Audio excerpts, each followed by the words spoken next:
सनातन धर्म ज्ञान गंगा चैनल में आप सभी का स्वागत है। मेरे प्यारे कृष्ण भक्तों, आप सभी को जय श्री कृष्णा। श्री भगवान आप सभी का जीवन आनंदमय, मंगलमय, भक्तिमय तथा धर्म पथ पर अग्रसर करें, ऐसी मेरी श्री भगवान जी से प्रार्थना है। मेरे प्यारे कृष्ण भक्तों, सनातन धर्म ज्ञान गंगा चैनल में हम आज के वीडियो में श्रीमद् भगवद गीता के अध्याय 4 के श्लोक 25 को भगवान श्री कृष्ण जी की कृपा से सरल रूप में समझने का प्रयास करते हैं। जय श्री कृष्णा। मेरे प्यारे कृष्ण भक्तों, श्रीमद् भगवद गीता के अध्याय 4 के श्लोक 25 में भगवान श्री कृष्ण जी अर्जुन के माध्यम से हम सबको निष्काम कर्म योग में जो कर्म किए जाते हैं, ऐसे कर्मों को यज्ञ कर्म कहते हैं। उन यज्ञ कर्मों के विषय में बता रहे हैं। भगवान कह रहे हैं कि अर्जुन, कुछ योगी जन देवताओं का पूजन रूपी यज्ञ का ही भली भांति अनुष्ठान किया करते हैं और कुछ योगी जन परब्रह्म परमात्मा के अग्नि में अभेद दर्शन रूप यज्ञ के द्वारा आत्मा रूप यज्ञ का हवन किया करते हैं। मेरे प्यारे कृष्ण भक्तों, यज्ञ कर्म का अर्थ होता है जो कर्म निज स्वार्थ से, निज परिवार सुख से ऊपर उठकर संसार हित में और जनहित में किया जाए। यज्ञ कर्म उसी को बोलते हैं, उसी को निष्काम कर्म योग कर्म बोलते हैं। उसी के द्वारा मनुष्य के कर्म अकर्म हो जाते हैं। तो भगवान कहते हैं कि कुछ योगी जन देवताओं का पूजा अनुष्ठान, देवता कौन है? देवता है सृष्टि के कारक तत्व, क्षितिजल पावक गगन समीरा, अग्नि जल वायु आकाश पृथ्वी, ये सब हमारे सृष्टि के कारक देवता कहे गए हैं।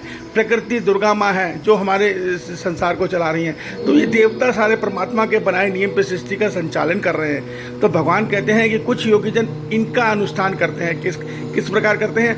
जो यज्ञों में, वेदों में बताए गए यज्ञ की विधियां हैं, उनको निष्काम भाव में इसलिए करते हैं कि जिससे ये हमारे सृष्टि के कारक देवता शुद्ध होते हैं और सबका कल्याण होता है। ऐसे यज्ञ वेदों में वर्णित है जिससे हमारी वायु शुद्ध होती है। ऐसे यज्ञ वेदों में वर्णित है जिससे वर्षा अच्छी होती है, अच्छी फसलें होती हैं। इस प्रकार के यज्ञों को करने वाले, निष्काम भाव में संसार हित में जनहित में करने वाले कुछ योगी जन इन निष्काम कर्मयोग के द्वारा ईश्वर तक पहुँचते हैं। पर इसके विपरीत कुछ योगी जन हैं जो एकांत काल में बैठ गए हैं और एकांत काल में अपने मन को संसार से विरक्त करके अपने ईश्वर में स्थिर हो गए हैं और उस समाधि अवस्था में उनके साथ नित्य एक के भाव बनाकर अपना हवन कर रहे हैं। तो भगवान यहाँ दोनों प्रकार के योगी जन के विषय बता रहे हैं। दोनों ही मनुष्य यज्ञ कर रहे हैं और दोनों ही मनुष्य परमात्मा को पाते हैं। वो संसार की सेवा करके सृष्टि के कारक देवताओं को के प्रति यज्ञ करके ईश्वर को पाते हैं और कुछ योगी जन ध्यान के द्वारा ईश्वर का भजन यजन करके उनके अंदर ध्यान को स्थित करके मन को आत्मा से परमात्मा में लीन होकर परमात्मा का यज्ञ करके मोक्ष को पाते हैं। मेरे प्यारे कृष्ण भक्तों, ये दोनों ही कर्म ईश्वर की प्राप्ति के लिए सहायक हैं। एक को कर्म योग का मार्ग बोलते हैं, दूसरे को सांख्य योग का मार्ग बोलते हैं। परमात्मा को भीतर देखकर भीतर उनको पाना सांख्य योग है और परमात्मा को इस संसार में हर प्राणी में देखकर, हर देवता में देखकर उनकी सेवा भाव में कर्म करना कर्म योग है।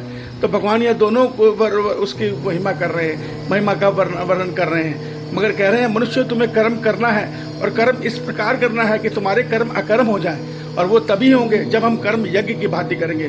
हमारे कर्म संसार के हित के लिए होंगे, प्राणी मात्र के हित के लिए होंगे, देवताओं के हित के लिए होंगे, तभी ये संसार का और हमारा भला संभव है। अन्यथा जन्म का भोग और भोग का कर्म के चक्र में हम लोग फंसे हुए हैं और जन्म मरण चक्र में भटकते हुए भटक रहे हैं। जय श्री कृष्ण।